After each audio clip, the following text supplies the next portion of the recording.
जो विशेषता है, इसमें ससंजक और असंजक और ससंजक बल पाए जाते हैं, गलैक्टिक होते हैं। चौथी विशेषता है इसकी, जल में असंजक एवं ससंजक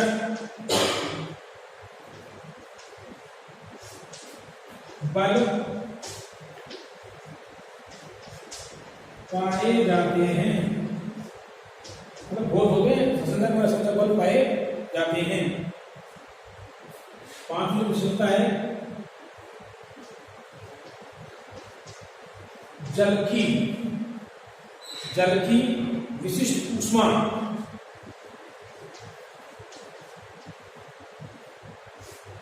जल की विशिष्ट ऊष्मा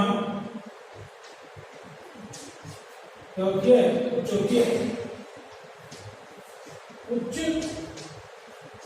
होती है, जल की विशिष्ट ऊष्मा उच्च होती है। छठा है आपको इसका क्वथनांक, इसका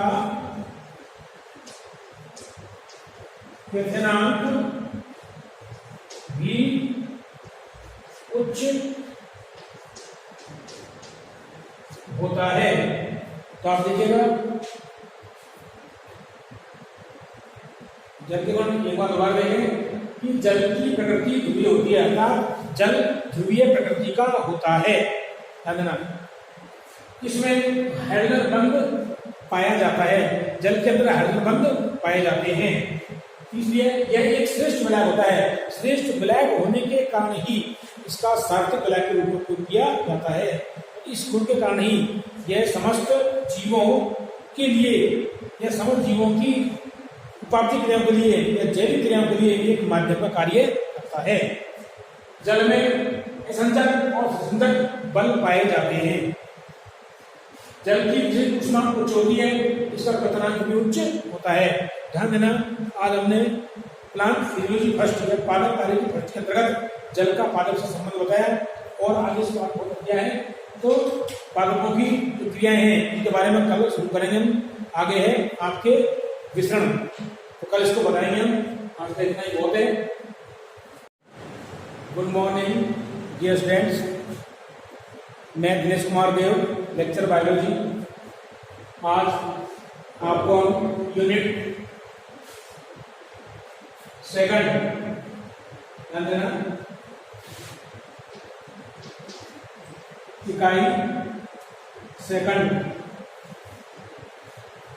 पादप कार्य की फर्स्ट, प्लांट फिजियोलॉजी फर्स्ट शुरू कर रहे हैं। तो आपकी जीव विज्ञान क्लास में आपका स्वागत है। ये इकाई 9 अंक की होती है।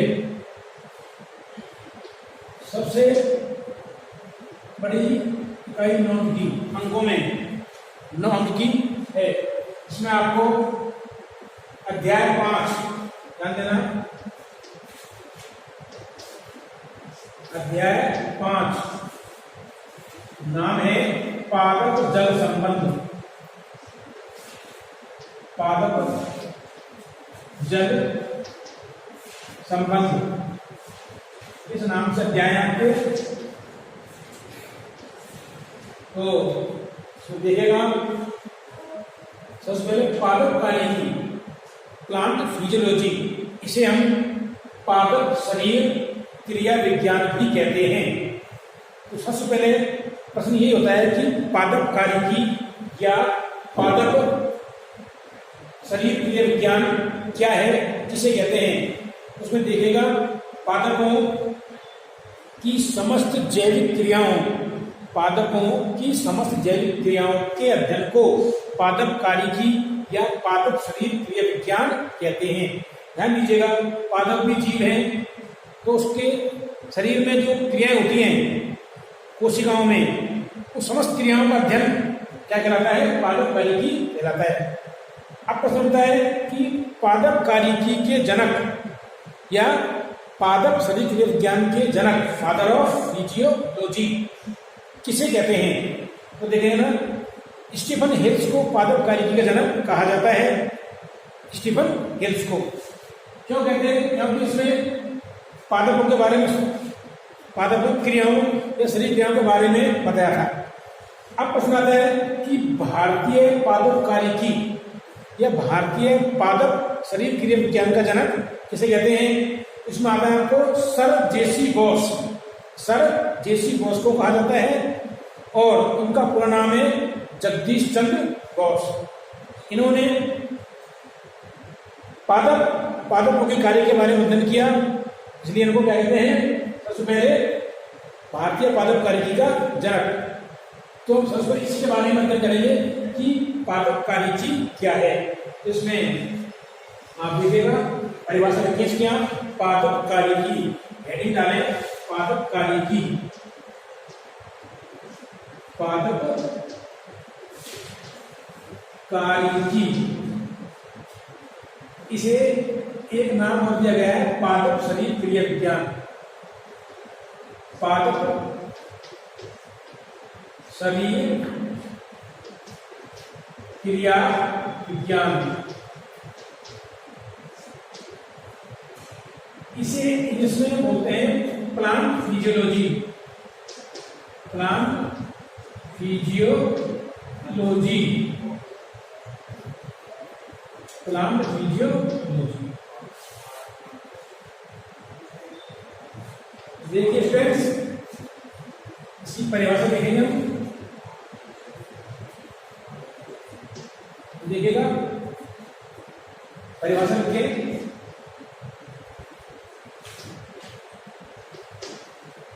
पादपों, क्या परिभाषा है इसकी? पादपों, क्या देना? पादपों की समस्त, पादपों की समस्त जैविक क्रियाओं के, पादपों की समस्त जैविक क्रियाओं के अध्ययन को पादप कार्यकी, पादप कार्यकी कहते हैं। क्या कहते हैं? पादपों की समस्त जैविक क्रियाओं के अध्ययन को पादप कार्यकी कहते हैं। इसकी परिभाषा हो गई। आगे देखो, पादप कार्यकी को इंग्लिश क्या बोलते हैं? इसको प्लांट फिजियोलॉजी। क्या कहेंगे? Plant physiology.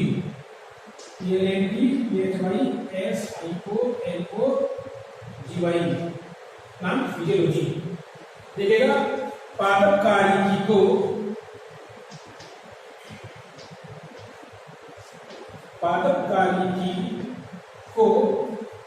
पादप शरीर क्रिया विज्ञान, पादप शरीर क्रिया विज्ञान भी कहते हैं। पादप शरीर क्रिया विज्ञान भी कहते हैं। तो देखिएगा कि पादप कार्यकी, पादपों की समस्त जैविक क्रियाओं के अध्ययन को पादप कार्यकी या प्लांट फिजियोलॉजी कहते हैं। इसे हम और क्या कहते हैं? पादप शरीर क्रिया विज्ञान भी कहते हैं। अब आता है जनक कि plant physiology of, father of plant physiology is called Stephen Hills. तो पादप कार्यकी के जनक किसे कहा जाता है? स्टीफन हिल्स को। इसमें लगे हम पादप कार्यकी के जनक, पादप कार्यकी के जनक, फादर ऑफ प्लांट फिजियोलॉजी किसे कहा जाता है? स्टीफन हिल्स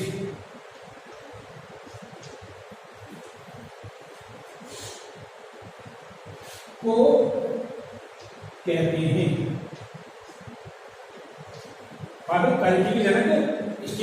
किसको कहते हैं? पादप कार्यकी के जनक स्टीफन हेरिस को कहते हैं। अब देखिएगा, जनक की बात कर रही है तो भारत में पादप कार्यकी का जनक किसे कहा जाता है? सर जेसी बॉस को। इसमें देखिए आप,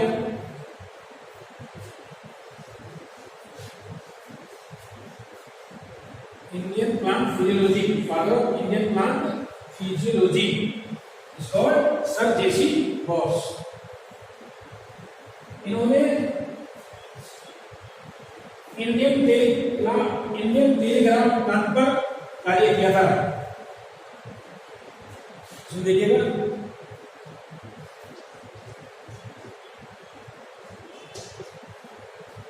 भारतीय पादप कार्यकी, भारतीय पादप कार्यकी का जनक किसे कहते हैं? सर जे सी बोस, सर जेसी बोस को कहते हैं।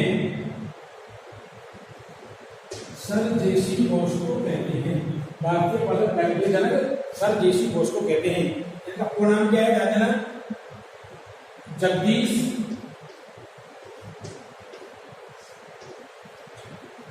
चंद्र बोस। इनका पूर्ण नाम सर जेसी बोस, जगदीश चंद्र बोस। तो देखिएगा, ये तो ही किसकी बात? पादप कार्य की। अब आता है पादप कार्य से संबंधित जो आपका अध्याय है, इसमें अध्याय 5 जो कि इकाई फर्स्ट का, इकाई सेकंड का पादप कार्य फर्स्ट का पहला अध्याय माना जाता है। वैसे पुस्तक के अंदर 5 अध्याय है, तो उसके बारे में करेंगे। अध्याय का नाम है पादप जल संबंध। तो पादप कार्यकी के बारे में आपको एक किसी जानकारी बताई कि पादप कार्यकी की क्या परिभाषा है, इसके जनक कौन है, भारतीय जनक कौन है और विदेशी जनक कौन है। देखिएगा ध्यान से, अब आ गया अध्याय 5।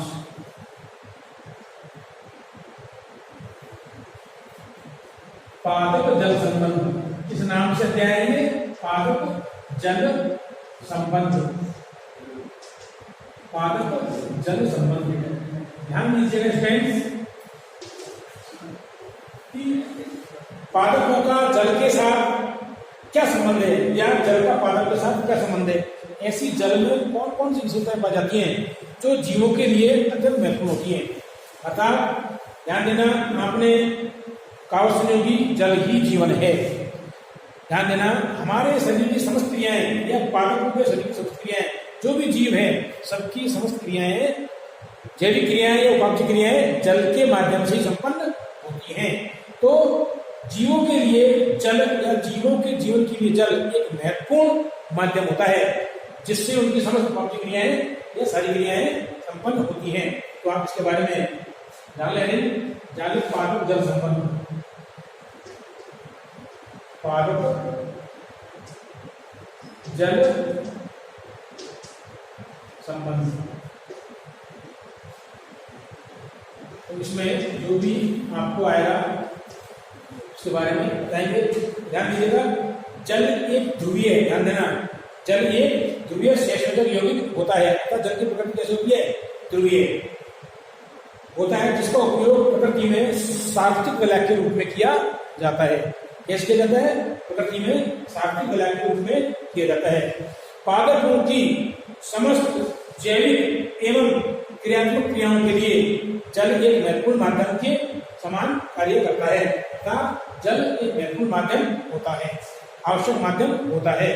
इसमें और भी क्या विशेषता है कि जल एक श्रेष्ठ विलायक है, मतलब सबसे उत्तम या श्रेष्ठ विलायक होता है प्रकृति का, जो किसी भी जैविक तंत्र या समस्त जैविक तंत्रों में एक महत्वपूर्ण माध्यम होता है। उसमें आप पहले पॉइंट देखें, आप देखिए कि जल एक ध्रुवीय सहसंयोजक यौगिक होता है। जल एक ध्रुवीय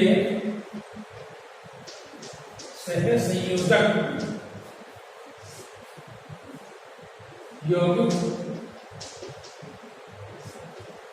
होता है। कैसा भी होता है? जल एक ध्रुवीय सहसंयोजक यौगिक होता है। जल एक ध्रुवीय सहसंयोजक यौगिक होता है जिसका उपयोग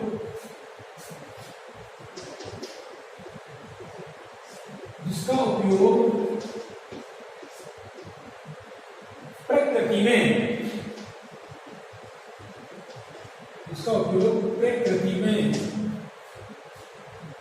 सार्वत्रिक यूनिवर्सल सॉल्वेंट,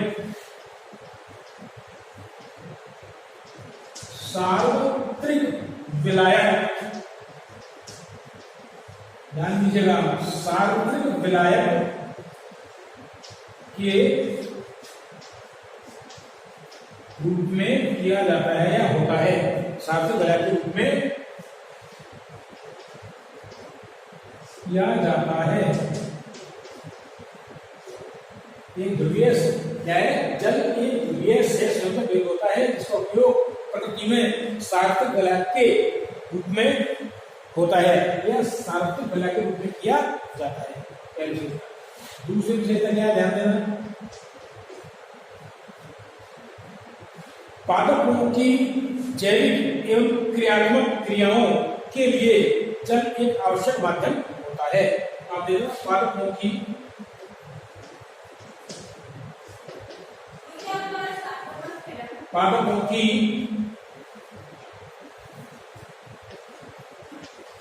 जैविक एवं क्रियात्मक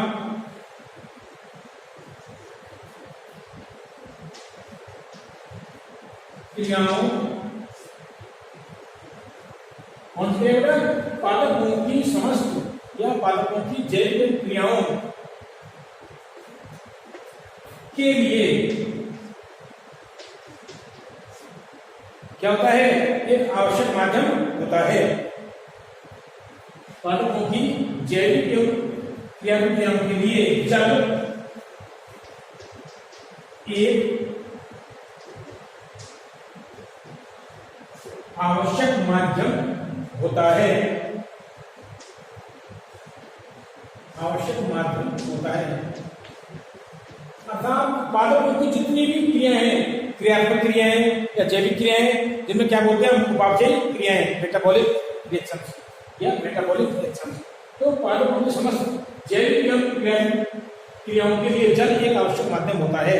बहुत सारी क्रियाएं, विसरण है, परासरण है और भी बहुत सारी क्रियाएं पादपों में जो चलती हैं, उनके लिए बगैर जल के संभव नहीं है। श्वसन है, परासरण, उत्सर्जन वगैरह, वाष्पोत्सर्जन, बिंदु स्त्रावण जल के माध्यम से होती पूरी। वहां तीसरा जो इसका पॉइंट है जल का, देखिए क्या है, जल एक श्रेष्ठ विलायक होने के कारण, देखिए जल एक श्रेष्ठ उत्तम श्रेष्ठ विलायक होने के कारण, विलायक है तो क्या उपयोग है इसका? जल एक श्रेष्ठ विलायक होने के कारण जैविक तंत्रों में, जो भी जैविक तंत्र हैं,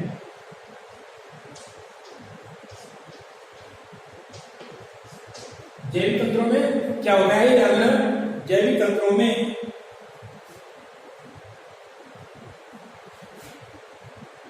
जैविक तंत्रों में एक आवश्यक माध्यम होता है। एक आवश्यक माध्यम होता है। एक आवश्यक माध्यम होता है। आगे देखिएगा,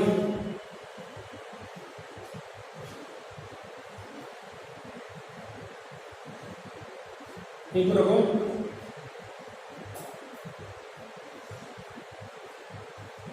माध्यम को लिखा दिया जैविक तंत्रों में जाइए आवश्यक माध्यम मिलने दोबारा हो गया ये लिखिए आप। जैविक तंत्रों में यह क्या होता है, अत्यधिक महत्वपूर्ण होता है। जैविक तंत्रों में यह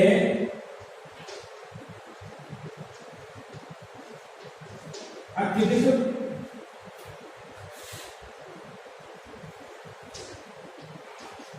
महत्वपूर्ण होता है। किस प्रकार श्रेष्ठ विधायक के कारण आगे बिंदु को शॉर्ट में लास्ट लगा दिया छोटे को, उसके बाद में आता है आपको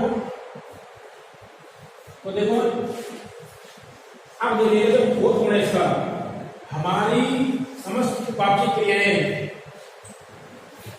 हमारे शरीर की, हमारा शरीर किससे मिलकर होता है, कोशिकाओं से। ध्यान देना, किससे मिलकर होता है शरीर, प्रत्येक जीव का शरीर कोशिकाओं से मिलकर बना होता है। तो कोशिकाओं में क्या होता है, जीव द्रव्य। ध्यान देना, कोशिकाओं में क्या होता है, जीव द्रव्य। और जीव द्रव्य का मुख्य भाग कौन सा है, जल। तो देखिएगा चौथा पॉइंट बनेगा इसका,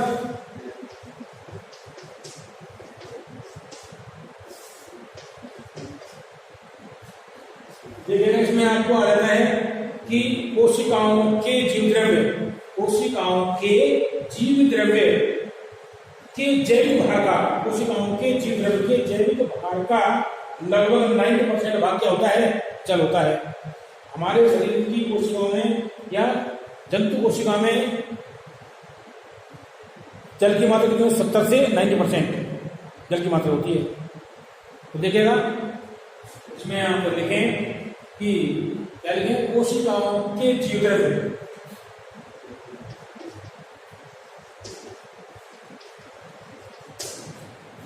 कोशिकाओं के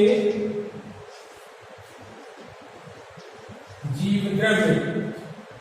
तो जीव द्रव्य जो जैविक भार होता है, कोशिकाओं के जीव द्रव्य के जैविक भार, जीव द्रव्य के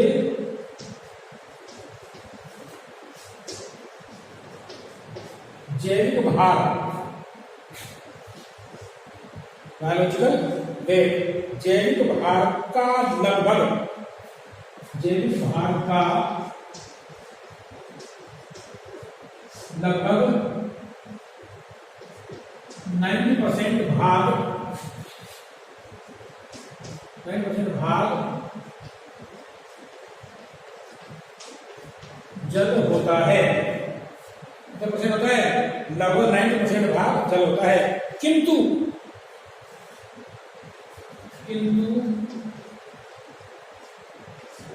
ध्यान देना, बीजों, किंतु प्रसुप्त बीजों,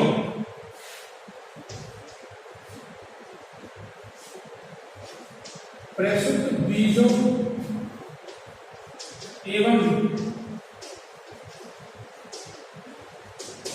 कलिकाओं, कौन सी कलिकाओं, प्रसुप्त कलिकाओं, प्रसुप्त बीजों एवं प्रसुप्त कलिकाओं में, प्रसुप्त बीजों एवं कलिकाओं में यह 10%, कितना परसेंट, 10% या इससे भी कम पाया जाता है। 10% या इससे भी कम पाया जाता है। प्रसुप्त बीज जानते हो आप, फसल प्राप्त करने के बाद में जो बीज बचते हैं, यदि उसमें जल रहेगा तो वो जल्दी खराब हो जाएगी, इसलिए उसको खुले में छोड़ते हैं सूखने के लिए। तो नगद मात्रा में होता है, इतना परसेंट होता है, बस उसका क्रियाएं उपापचय के लिए क्या होता है, बंद हो जाती हैं, लेकिन वो जीवित रहता है। तो प्रसुप्त कलिकाओं में, प्रसुप्त कलिकाएं जब वर्षा होती है तो प्रज्वलित हो जाती है, अंकुरित हो जाती है। देखिएगा आप जल कितना महत्वपूर्ण है।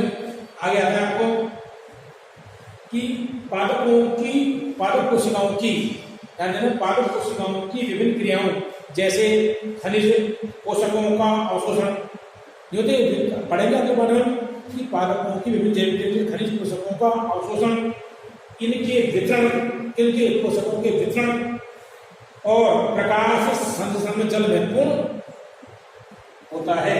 तो अगला पॉइंट है आपका, लिखिए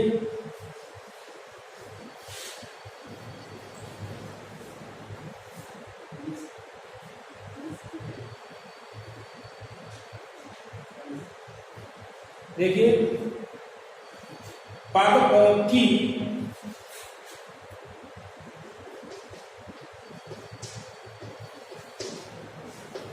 पादप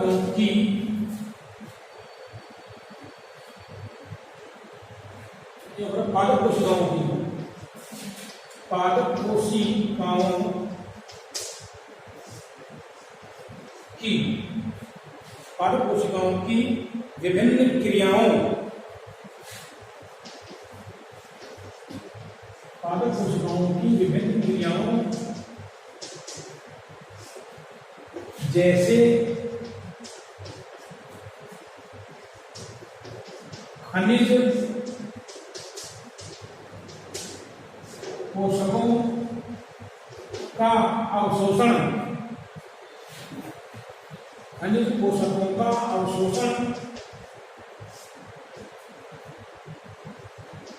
उनका वितरण,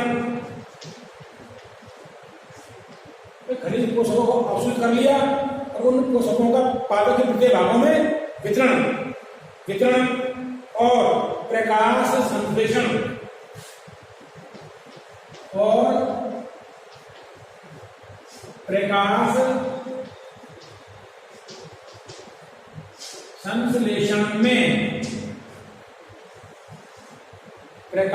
संश्लेषण में जल महत्वपूर्ण भूमिका निभाता है। जल महत्वपूर्ण भूमिका निभाता है। भाई जल के माध्यम से संपन्न होती है ये, भूमि से पादप क्या करते हैं, जल के माध्यम से खनिज पोषकों को अवशोषित करते हैं और जो खनिज पोषक अवशोषित किए जाते हैं उनको पादप के विभिन्न भागों में पहुंचाए जाते हैं और जब प्रकाश क्रिया होती है उसमें काम आते हैं, जल के माध्यम से होती है। प्रकाश संश्लेषण में ध्यान देना, जो ऑक्सीजन उत्पन्न होती है वो जल के अपघटन से ही उत्पन्न होती है, जो कि ऑक्सीजन एक प्राणवायु गैस होती है जो पृथ्वी पर समस्त जीवों के लिए प्राणवायु या श्वसन के लिए आवश्यक होती है। और बनेगा इसमें प्रकाश संश्लेषण क्रिया में उत्पन्न, प्रकाश संश्लेषण की क्रिया में, ध्यान देना, प्रकाश संश्लेषण की क्रिया में उत्पन्न ऑक्सीजन गैस में उत्पन्न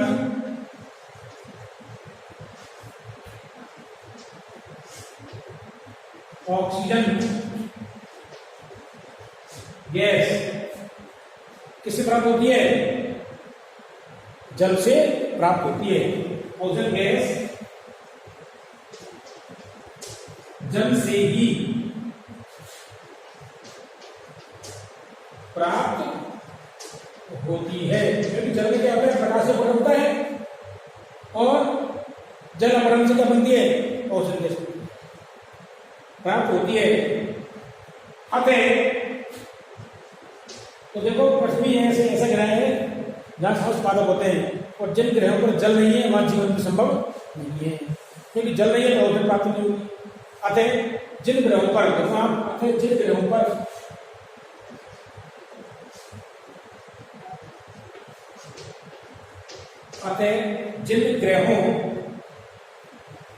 पर जल का अभाव होता है, जिन ग्रहों पर जल का अभाव में जल नहीं पाया जाता है, अभाव होता है, वहां जीवन संभव नहीं है। और वहां जीवन भी संभव नहीं है। वहां जीवन भी संभव नहीं है। तो देखिएगा, हम कहते हैं यदि चांद पर जल के स्रोत होते हैं, वहां पर लोग जमीन खरीद देते हैं। मंगल ग्रह पर जल की खोज की जा रही है, मार्स यान वगैरह भेजे जा रहे हैं। तो पृथ्वी एक मात्र ऐसे ग्रह है जहां पर जल पाया जाता है। और जल मतलब इतना तो पादप जल संबंध, हम केवल पादपों के बारे में जल का संबंध पढ़ रहे हैं, या पादपों का जल के साथ या जल का पादपों के साथ। आज देखिएगा बरसात नहीं होती है। अब देखो जो महीना निकला है सावन का, आज सोमवार है, फिर बरसात, जबकि 3 सोमवार बरसात ही लगातार हर सोमवार को। आज नहीं हो सकता है, शाम को हो जाए तो बहुत अच्छी बात है। फिर भी देखिएगा तो जल कितना महत्वपूर्ण है। अब इसके लिए इंपॉर्टेंट शॉर्ट में क्या क्या है ध्यान देना। इसमें देखिएगा, जल जीवन के लिए एक विशिष्ट अनुकूल माध्यम से समान कार्य करता है। तो इसको देखो आप,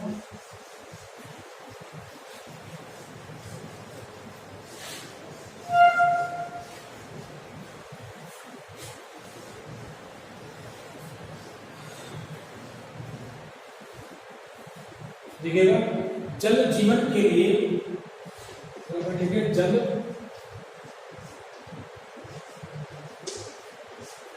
जीवन के लिए, जल जीवन के लिए एक विशिष्ट अनुकूल माध्यम,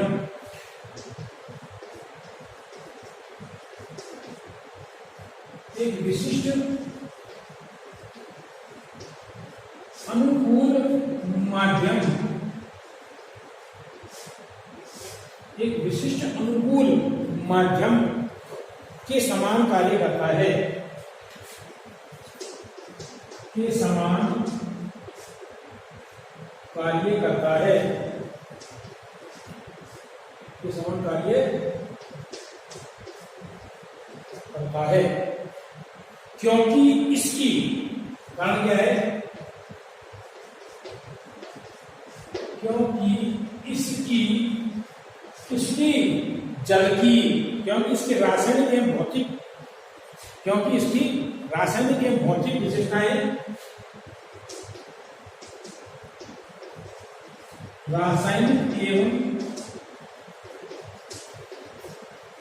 भौतिक विशेषताएं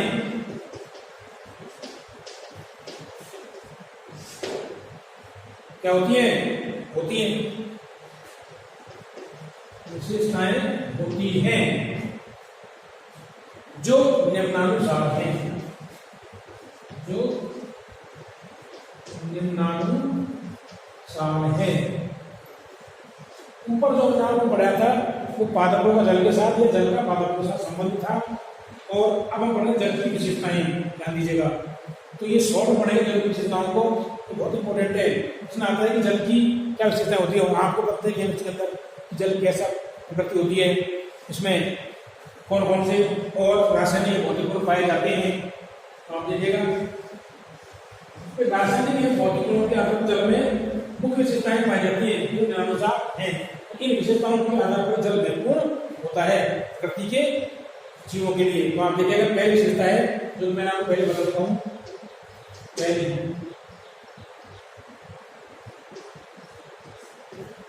जल की प्रकृति कैसे होती है? ध्रुवीय। जल की ध्रुवीय प्रकृति होती है, जल की ध्रुवीय, जल की प्रकृति ध्रुवीय होती है। अर्थात जल कैसा होता है? ध्रुवीय प्रकृति का। दूसरी इसकी जो विशेषता है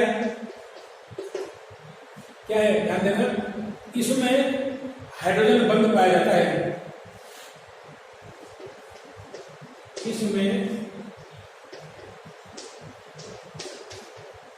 हाइड्रोजन बंध पाया जाता है। तीसरी विशेषता देखो, यह एक श्रेष्ठ विलायक होता है।